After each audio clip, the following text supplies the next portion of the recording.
Okay, I just want to make sure that I am good and live and that everything is working. Currently live on YouTube as well. So guys, just give me a second just to make sure that I am connected and that the sound is going and everything is working fine. Please just give me a second there and then we can start the show properly. Okay. It seems like we're good.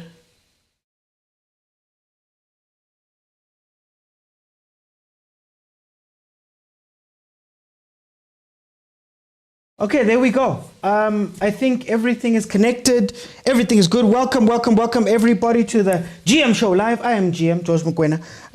This is, a place where I speak about some of the news that has come out and some of the things that have been discussed within our football and some really eye-catching stories where I can give my opinion and we can speak about them here, and then later on in the normal show I'll allow you guys where we can have a discussion about some of these topics as well, but I felt as though I just needed to get on top of them very early. Guys, if you are new, please subscribe, please follow if you can. It means the world to me. Now let's get straight into it. First story for today we're going to deal with is Benni McCarthy. Benni McCarthy's agent Rob Moore was asked about him having any contact with Kaizer Chiefs. We all know that at this current moment, Kaizer Chiefs is in an interim stage with their head coaching job, and that at the end of this, they're going to have to go out, or they're currently looking for a coach that can step into that role. A lot of people have been mentioned, your Pitsos, your Manobas. There've been two coaches from Brazil, one from Spain, and now of course, you have to get around to Benni McCarthy, a man who's stationed at Manchester United, and apparently his contract ends this season. Now, what Rob Moore, Benni McCarthy's agent, said was that Chiefs is just not ready for a coach like Benni. Chiefs is just not ready for a coach, in his words, that is his own man, that wants to do his own thing, that wants minimal interference from the executive guys. And that he doesn't think that Chiefs would be ready for a guy with Benni's personality and Benni's wants and needs, right? And Benni McCarthy himself, he knows the South African game, won a cup with Cape Town City, came back and finished second with AmaZulu in order to qualify them for the Champions League, then butt heads with Ubab Zungu on how to take the club forward and what to do. How do we get better? Can we get better? Are you willing to give me the things that I need to take this club to the next level? Ended up falling out with the owner and was in the wilderness for a little bit before being taken up by Manchester United in a truly incredible move. Benni McCarthy has all of the plaudits. He's a Champions League winner.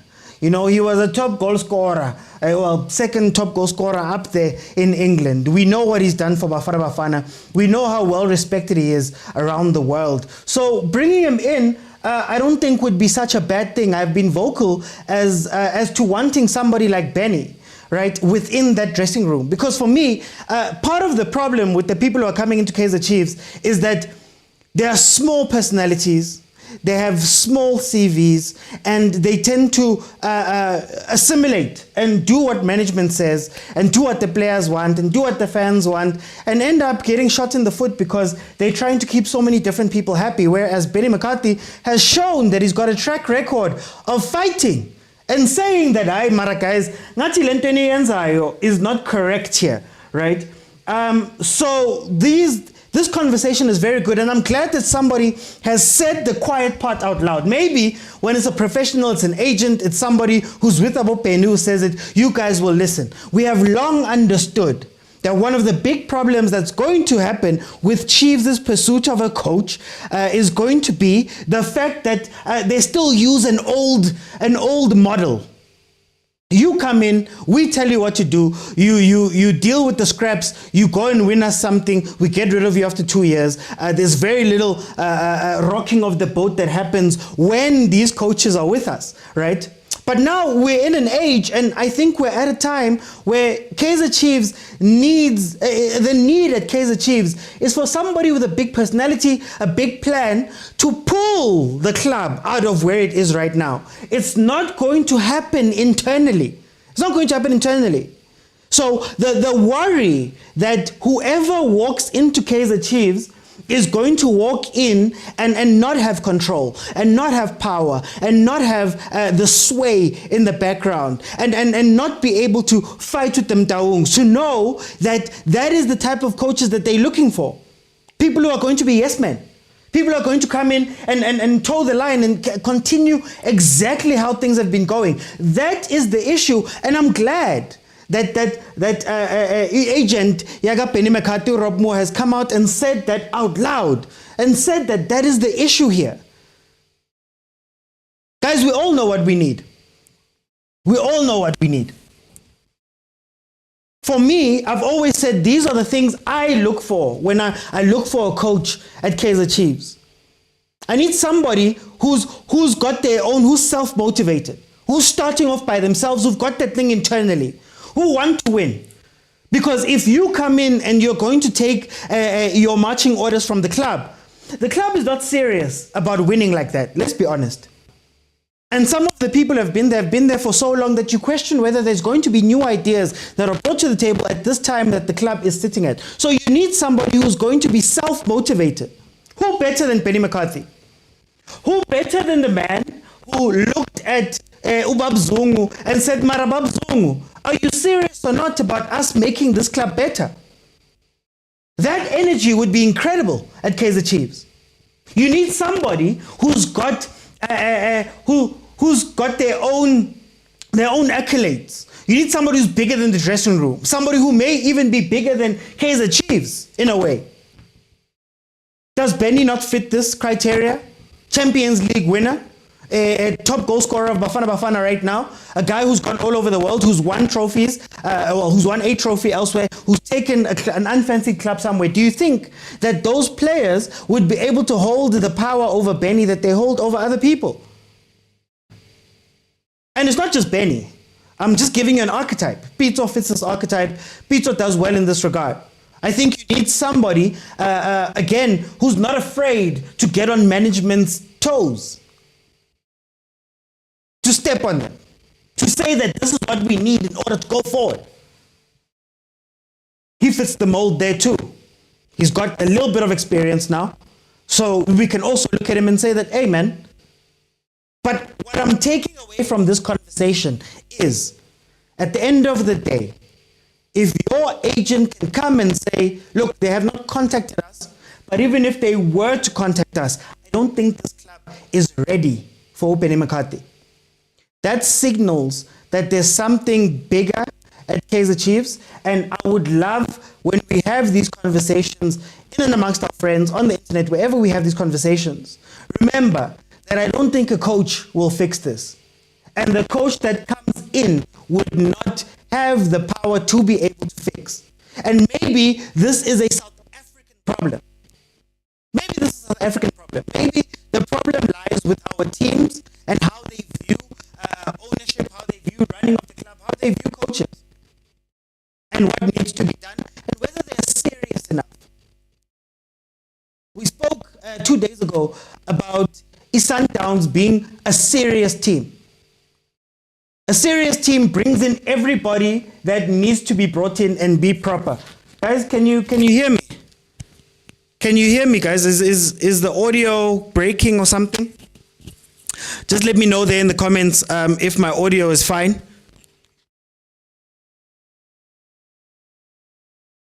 It's breaking.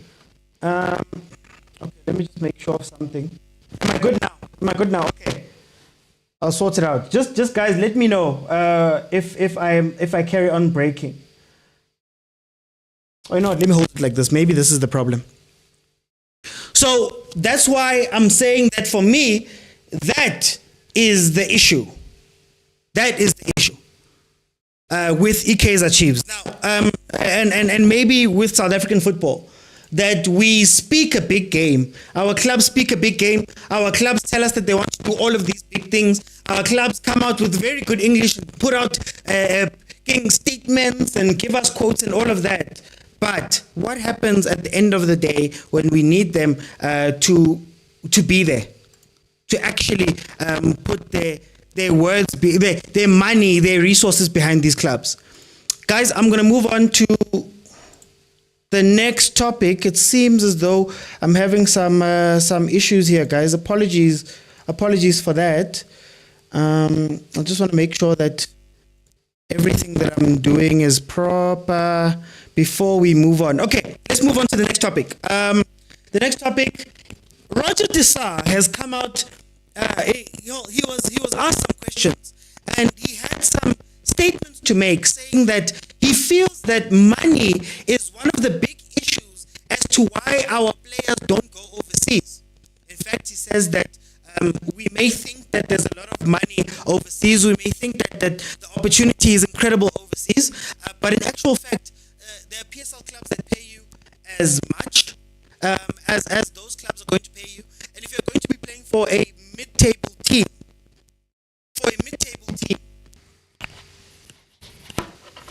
guys, let me just make sure, man. I'm not sure why it's breaking. Let me just make sure that everything is fine. Is it bad, guys? Is it bad? Is it bad? Is it bad?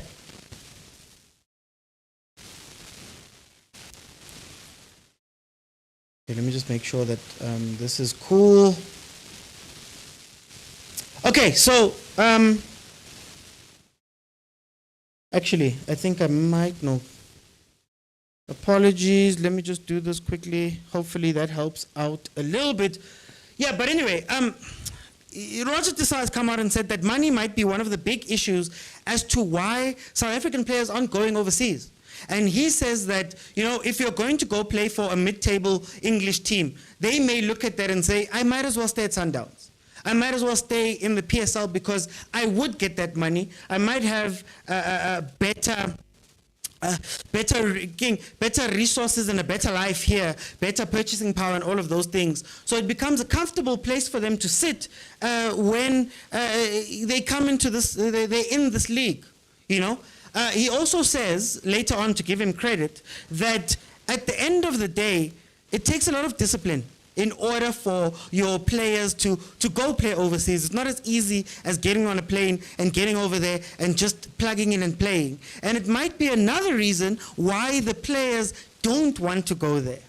Roger Dessar, of course, former Pirates coach, former Wits coach, famously has been an assistant for the Egyptian national team in the past few years. And then also now he's in Qatar. He's one of the coaches for the Qatari national team. Now, I don't know, guys. I just feel as though our players are comfortable. It goes back to words that were said by John Obi Mikel, who said in an interview when they were here for the Europa League launch, that you guys have it good in South Africa. You have it great in South Africa.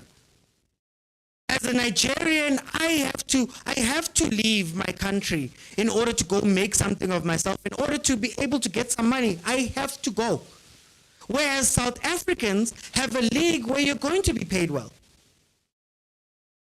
where they're giving you the money, where you can make a very decent living, look after your family, do all of those things without having to venture out. And I think he was just saying it from the structure of the league and where the league sits in the world, where the league sits in Africa, where the league is commercially, and all of those type of things, where you can find a player that can live comfortably within the PSL spheres. And I think that is the biggest one. I don't think money is the issue. You probably get paid weekly, a lot more money, but I think it's the comfortability that comes with here. Your family is right here. My friends are Tanda. They're all here. But more importantly, you can be a very big player in our league. Got 6 goals. 6 goals as a striker can get you a move to Kaizer Chiefs, can get you a move to Sundowns, can get you a move to bigger monies. 6, 7, 8 goals. You don't have to do a lot in order to be loved. But more importantly, you're not under pressure. Guys, when we look at our league, how many pressure situations can we say that these players play in a place where there's a high demand on you? Where you are expected to do so much. You're expected to sing for your dinner. How many places in South Africa, in terms of our teams in the PSL, are places where the pressure is high? Now imagine trading that to go overseas to a place where they speak another language, to a place where they've got other players, to a place where you are the foreigner. You might not get game time. You might not be able to play. You might not be able to do anything. That lack of comfort. I think that is what is holding our players back. That's why they don't want to go overseas. That's why they don't want to go and go do all of the things. In fact, that's why they go and come back. John B. Mikel said it. I cannot afford to fail when I get to Europe. Cannot. It's not a possibility that I must fail when I get that side. I have to claw and fight and train and do all of those things because my family's livelihood depends on it. What of players that know that, you know what, we can go back home? No, as in Gashisa ngapa. I don't understand them. The fans don't like me. The weather's different. That is different. You know what? Let me just go back home. Think about your Bernard Parkers, respectfully. Think about your Keegan Dollies. Percy almost jumped on that road. Think about your Bongani Zungus. Think about Dr. Kumalo. Dr. Kumalo told us straight up that, hey, when he went to America, he was like, yeah, you know what, guys? I just miss South Africa. I want to go home. For me, those are the factors. I don't think it's all about money. I think you can find money overseas. But are you willing to be disciplined enough to take those things as seriously as you should? To work as hard as you should? To fight as hard as you should? Or is plan B in the back of their minds all the time and they know that if things go wrong, abana ngwele South Africa, ay man, iChiefs izonginikeza 800,000. Sundowns izonginikeza 400,000. Just by virtue of me coming from overseas. And I'll get to play, and I'll be loved, and I'll get all of those things while being comfortable. But my biggest problem with this theory, and maybe it's a different point, but my biggest problem is that fine, you left. Fine, you don't want to go. Fine, you're in South Africa. Are these players giving us their best? Okay, umama kukhona lana. Your family has their money. You can look after them. You are a star at your team. Are you doing the work to get better, or are you just staying here because it's comfortable and you can be complacent? That is my problem, really, when I listen to these statements, because for me, it sounds a lot like they're saying, as in, angifuni ukuya overseas. Ngiyostreswa abantu. When I can be average, slightly above average, and I know that I've got a job every year, that I know that if I push, I can go get more money elsewhere without having to break a sweat. Are we seeing that from our players? And does that make our league weaker for the fact that they know it's comfortable here? That's what I'm taking from their statement. I put a video in our WhatsApp group about Kylian Mbappe speaking about the sacrifices that he had to make, leaving home at 12 years old and leaving his family and doing all of those things. Guys, to be the best, you sacrifice. And I think some of the questions that we need to then ask of our players, of our coaches, of our teams, is that, are you guys seriously wanting to be the best? Or are you comfortable? Sundowns goes and plays CAF CLs. They're playing Club World Cups, possibly. They're winning AFLs. Are the clubs doing everything that they can in order to join them? Or is the decision they've made that, you know what, guys, umnandila. Number 10, I've avoided my tax.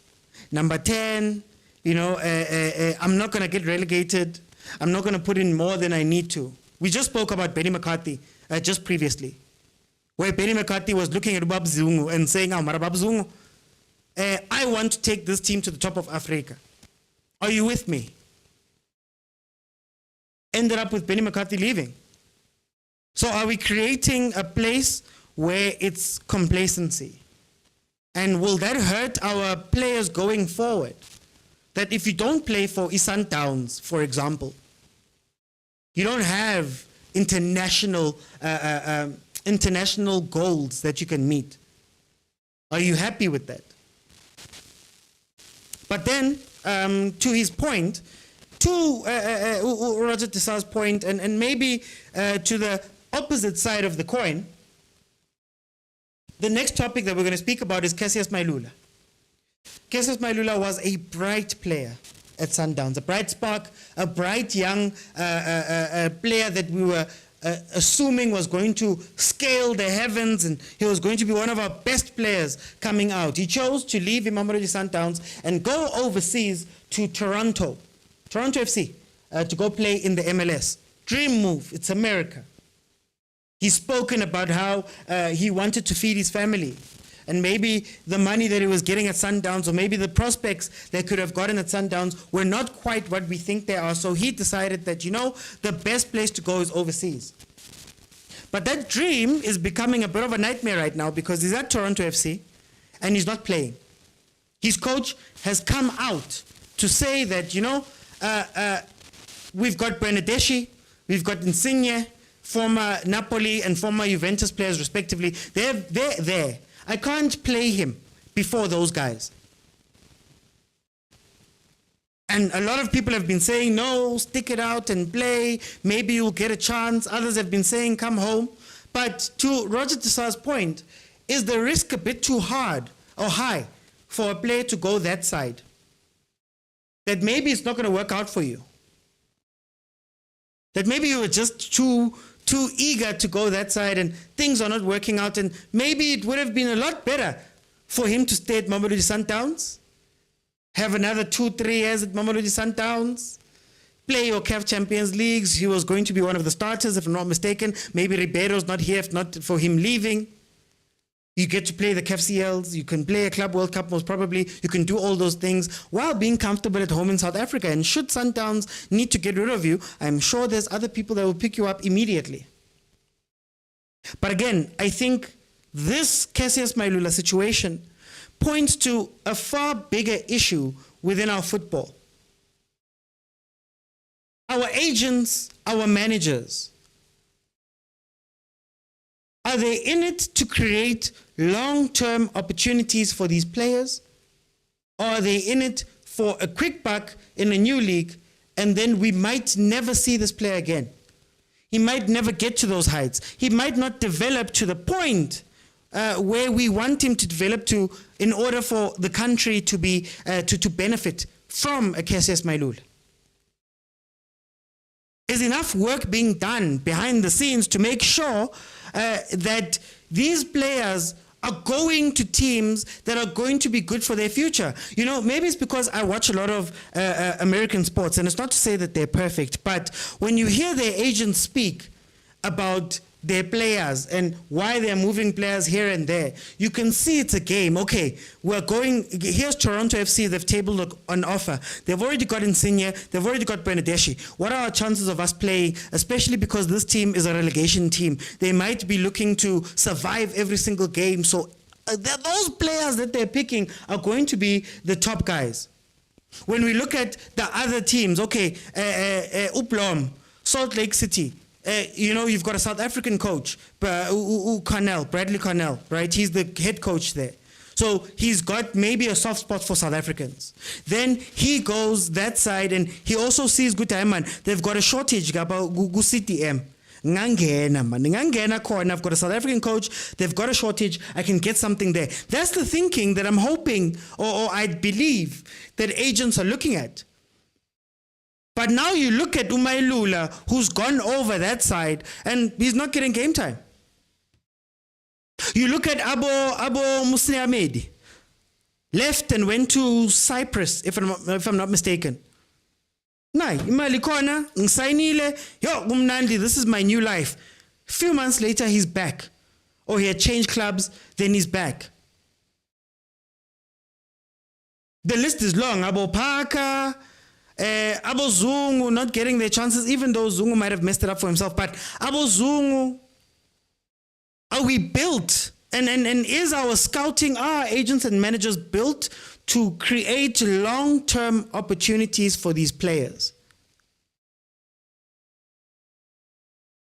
What type of scouting is being done?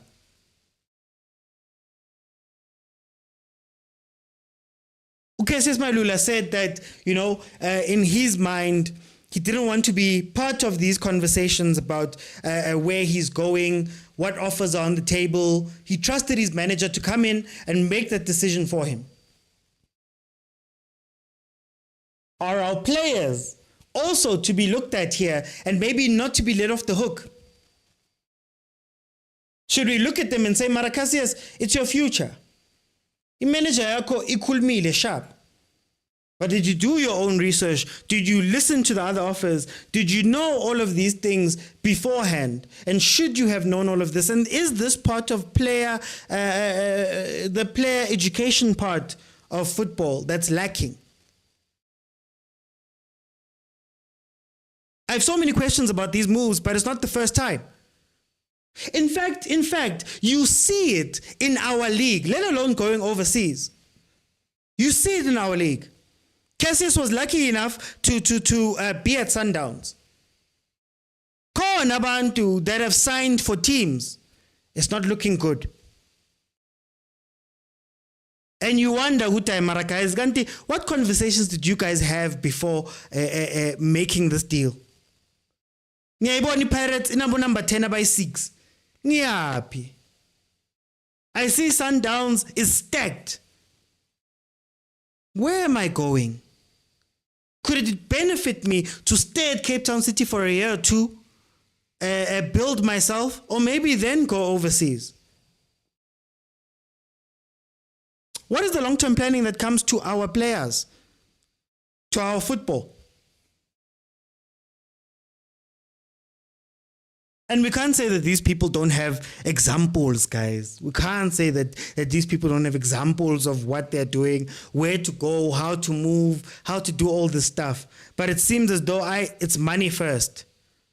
And I understand some of them need the money in order to look after their families. That's just the state of what South Africa is. But what use is it for you to look after your family today, and then in 3 years' time, because you are off the rocker? How many players have gone to the wayside because of these decisions? And I think that puts me in a very nice position to have the next conversation, which is to do with Mamelodi Sundowns. For those who don't know, that gentleman up there in the picture is the sporting director of Mamelodi Sundowns, Flemingberg. He used to be in charge of the Danish national scouting. He used to be a Chelsea scout, and he's come in to really be the steerer of Mamelodi Sundowns' ship in terms of a sporting director and who oversees things from the top. The reason why I say that this is a very good transition is because this week, or last week, Mamelodi Sundowns was at eTransfer Room. It's an application that is used by clubs all around the world to facilitate their transfers, to get information and all of that. And he had a very interesting thing to say when he was asked about scouting. And he said that, Mamelodi Sundowns scouting network back in the day had wasted so much time looking into players that are not available, looking into players that might not fit, making moves for players that maybe would not fit the mold of what they wanted Sundowns, making too many moves at once. And part of what he's brought into Sundowns, or allegedly what he's brought into Sundowns with his regime, is that they use things like a transfer room. Like I said, transfer room is an application, but they had a summit last week. And they spoke, and he gave an example of how these summits and speaking have helped out. So the signing of Allende apparently took only 15 days, within 15 days. Started with a 15-minute conversation. Part of what they do at this transfer room summit is that all of these club representatives have 15-minute speed dating type situations where they speak about how what they're looking for, how they're looking for it, their transfer stuff. And it started the conversation with one of these South American gents. I'm forgetting his name. He was a representative of a club where Fleming told him, "Good day, guys. We're looking for 1, 2, 3, and 4 within a player. We want this for our club. This is how we've been looking." And the guy was like, "Hi, man. Yazi, I know a guy who's this and this and this." Within 3 days, that information, within 15 days, they signed to Allende. We see what has happened with Allende. And he says that he wants to stop the club from signing just anybody. And if you go overseas, we're signing cream. These are the words of Fleming. And it got me thinking about the scouting networks within our own teams. Within our own teams, where we hear rumors of teams signing players because fans want them, because they're trending on social media. Rumors about teams signing players because they've got agent relationships, and you're my agent and you're his agent. Let's make something happen. Uplayer figure agadlali. Uplayer figure agafiti. We speak about what we see on the pitch. My team, for example, we sign players every year. But you ask the question that, were these players signed to fit into this situation? And it's very, very, very, very refreshing to hear an actual sporting director come out and say, "Guys, this is how we do it." It's need driven. I didn't know Allende before Allende signed. We couldn't have called for Allende on Facebook, on Twitter. We couldn't have called for Divine Lunga. The players that are coming into Sundowns right now, Abo Ribeiro. This ngabaz. And then you question the situation of, how did we get players like Bimenyimana? How do we get players like Gonzalez? Not to say that they're bad players. I don't even want to say they're bad players. I want to say that they have not fit into what was meant to happen there.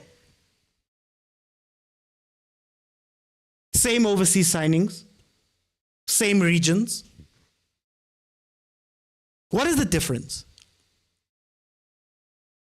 And again, I want to point to this when we speak about Benni coming to Chiefs and his agent saying, "Nah, I don't think Chiefs is ready."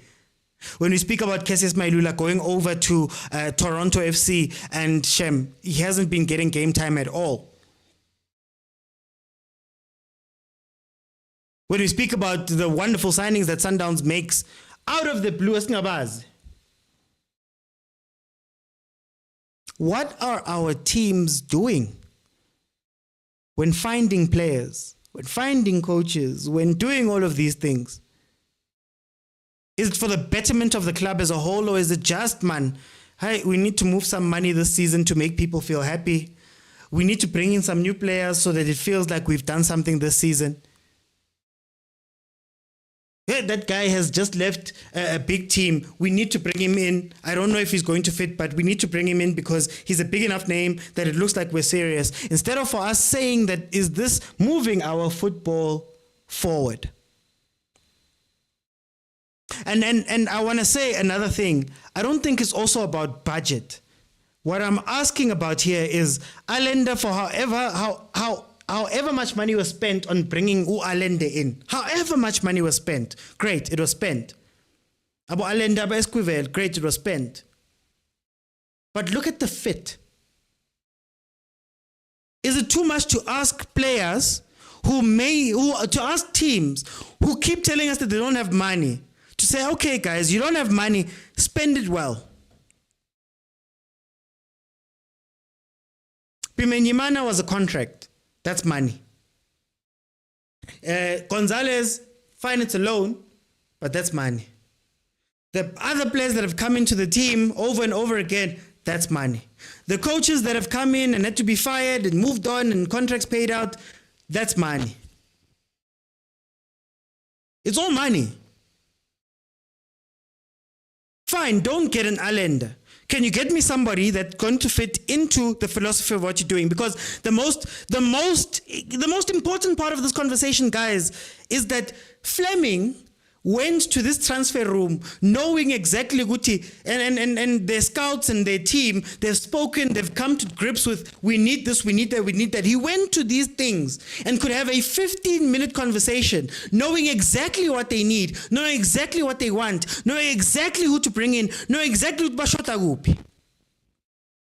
And within 2 weeks, within 3 days, they had all the information regarding Allender. Within 2 weeks, the player was signed, and he came in and he plays.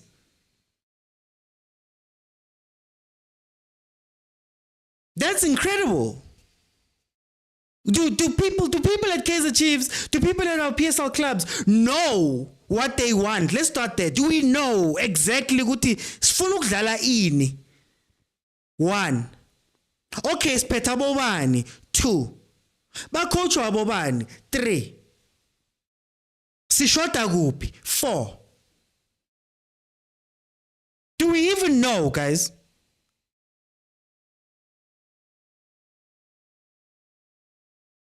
And then this is not even to the level of having to go by 50 million players. Mthengele 1.5 wako. Mthengele 2 million or 3 million wako, but do they fit within the team? If you sat with most of our players, most of our representatives, and had a 15-minute chat with them about what do you guys want, I doubt we would have these conversations. There's a reason why it seems as though most of our signings, it's a rush and it's based off of Facebook and Twitter and social media. So are they doing the best for those clubs? Nah, it's Swallows. Let me not use Chiefs. Nah, it's Swallows. Bringing in Abo Kompela, bringing in Abo Charlie, bringing in all these people. 6 months later, they're broke. Now, again, when you sat down with your team, and you sat down with your club, and you sat down with your coaches and your scouts and your directors and all of that stuff, and you guys decided on this move, could nobody predict that, maybe we're not going to have enough money for this? Maybe we're not going to be able to do this. Maybe let's look for an alternative. Do you know what I love? When you look at international football, we've been speaking about Liverpool a few times. When you speak about international football, you ask about Liverpool. You ask, how does Liverpool compete with Man City some years? Liverpool decided to change their whole model. And they said, guys, we're going to ask a Klopp, we're going to get Klopp in, best coach, we're going to change our background, we're going to bring up the stats, guys. And because we know we can't compete on a money-to-money, pound-for-pound basis, we can't compete, we're going to look at archetypes. So if I need a defensive midfielder who can take the ball and carry the ball and make some passes, we can type in the stats and go, okay, around Europe, who are the players that might not have the name that I want, but they've got the attributes that I'm looking for? X amount of passes forward, X amount of forward carries, X amount of tackles, X amount of whatever you're looking for. And we'll get in a budget person. Mohamed Salah wasn't a star when he got to Liverpool. Sadio Mane was making some noise at Southampton, but he wasn't Umane that we know. And so they went and they looked and said, okay, this is what we're looking for. I need to snap budget. So now I'm asking our teams that, okay, yegelani mali yakasi Sundowns. Because even when I give you that money, I don't even know if they'd be able to go and find Esquivel. Yegelani mali. Can you look at attributes and bring those players in? And the fans might not want it, and there might be a lot of noise about those things, but at the end of the day, he'll come and do the job. That's my thing. Are we allowing clubs to run themselves by eye test and by connections and then complaining? Guys, in the league, you play Sundowns twice. Unless you play them in the Cups, but you play Sundowns twice. Is it too much to ask for teams amongst themselves?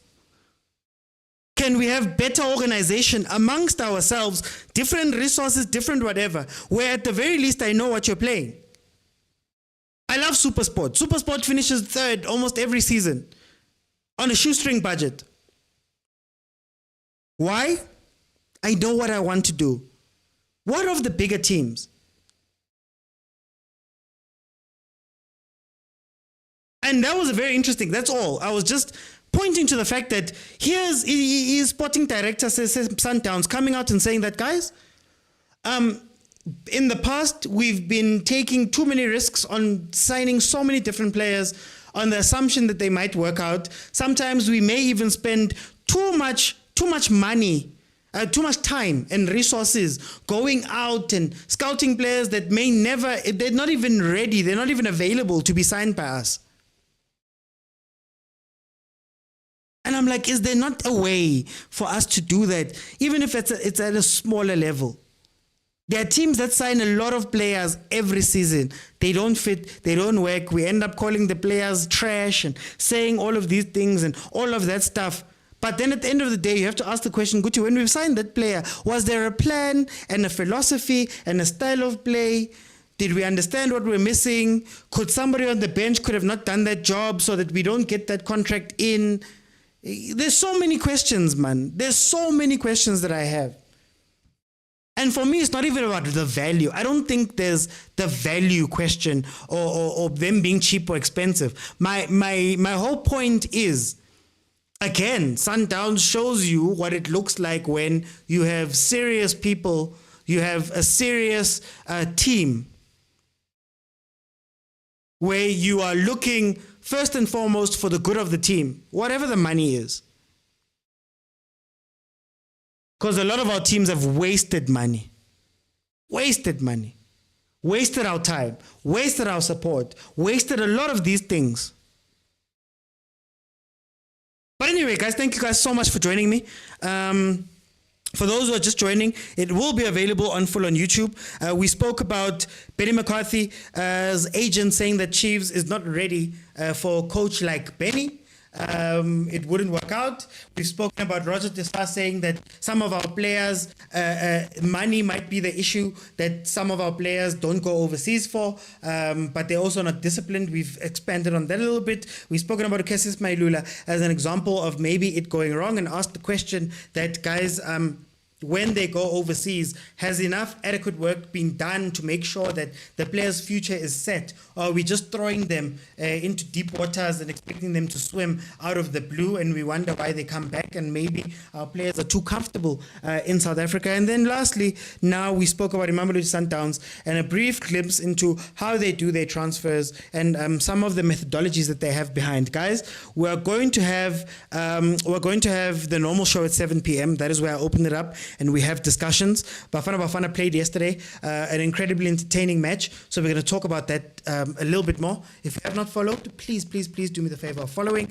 And then also support my content, guys. Support my content. I put on content on TikTok. There's content on YouTube all over the place. It's not just this. I also do shorts and longer videos. So please, support on that side. And also, I love hearing from you guys. I created a platform. There is a WhatsApp group where we have a lot more conversations in depth, where I learn things every day, where I'm wrong, even where we have conversations with some really passionate people that are really knowledgeable about football, where we can all learn from each other. If you want to be part of that WhatsApp group, head on over to YouTube, click on subscribe, click on join. You'll get access, and we can speak to each other 24/7. Guys, Ziawa in that group. My voice note, my picture, my video, we go back and forth, we banter, no time limits even. It's a very interesting place to be. And also Fridays, you get to hear from those people because Friday shows are theirs. We do a call from the WhatsApp group. You can watch us speak, but then to take part, you have to be a member. Guys, thank you so much. Follow. I'll see you guys then tonight at 7 p.m. So kulmange bafana. Thanks for joining me, guys. Bye.